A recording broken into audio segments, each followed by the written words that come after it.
અવનવા મેસેજ સાથે જાગૃતતા ફેલાવવા માટે પદયાત્રા કરતા લોકો વિશે તો તમે સાંભળ્યું જ હશે. તેમાં પણ આજે વાત કરવી છે ખાસ ઉત્તર પ્રદેશથી સુરત આવેલી 5 સભ્યોની ટીમની. આમ તો આ ગ્રુપમાં 20 સભ્યો છે અને ગ્રુપની શરૂઆત 44 વર્ષ પહેલાં થઈ હતી. કે આજની પેઢી તેનું અનુસરણ કરી રહી છે. તેઓ સ્વચ્છતા ઝુંબેશ, વૃક્ષારોપણ, માર્ગ સલામતી, બેટી બચાવો બેટી પઢાઓ તેમજ જનકલ્યાણકારી યોજનાઓ વિશે જાગૃતિ તેમજ વિશ્व शांतिનો संदेशो આપી રહ્યા છે. मेरा नाम जितेंद्र प्रताप है। जो आज हमारी टीम सूरत में पहुंची है यहाँ, और जो ये यात्रा की जो शुरुआत हुई थी वो 30 जुलाई 1980 को उत्तर प्रदेश लखीमपुर खीरी से, जो कि हमारे गुरु हैं इस टीम के लीडर श्री अवध बिहारी लाल। उनके यहाँ बाढ़ आई थी बहुत बड़ी।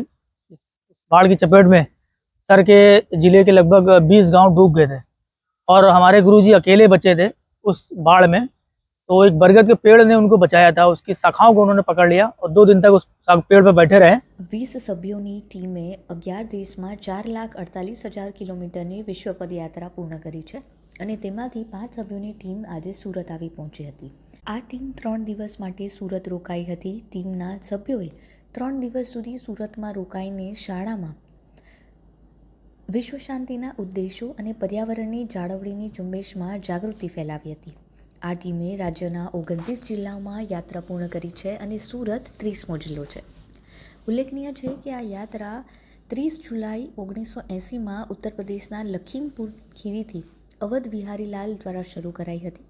ટીમના સભ્યના જણાવ્યા મુજબ અવધ બિહારીલાલના ગામમાં વર્ષો પહેલાં આવેલી રેલને કારણે આખું ગામ અને જિલ્લો નષ્ટ થઈ ગયો હતો, પરંતુ એક વડના ઝાડને કારણે તેમનો જીવ બચી ગયો હતો અને બસ ત્યારથી જ તેઓ આ કાર્ય સાથે જોડાયા હતા અને ત્યારબાદ યુવા વર્ગ ધીરે ધીરે જોડાતો ગયો છે. गुरु जी को हमारे पूछा गया तो उनका कोई बचा ही नहीं था परिवार में। फिर सर ने आर्मी, जो माननीय प्राइम मिनिस्टर थे, उन्होंने आर्मी में उनको ज्वाइन करा दिया था उस समय। वहीं सेवा करी उन्होंने फिर 90 तक। उसके बाद में फिर हम लोग उनके 2001 में जुड़े। દ્વારા અનેક મેસેજ આપવામાં આવી રહ્યા છે અને તેમને જોઈને નવો યુવા વર્ગ પ્રેરણા પણ લઈ રહ્યો છે. આ યાત્રા દરમિયાન ટીમ દ્વારા 5 થી 10 લાખ નહીં પરંતુ 14 કરોડ 50 લાખ છોડનું રોપણ કરવામાં આવ્યું છે. આ ટીમ જૂના જમાનાની એમ્બેસેડર કારમાં આ મેસેજ કન્વે કરી રહ્યા છે, જેને લઈને લોકોમાં આકર્ષણનું કેન્દ્ર પણ બન્યા છે.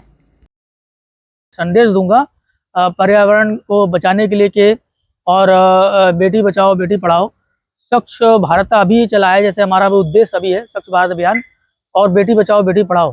तो जो लोग हेलमेट नहीं लगा रहे हैं, सीट बेल्ट नहीं लगा रहे हैं, उनको भी हम लोग एक मैसेज दे रहे हैं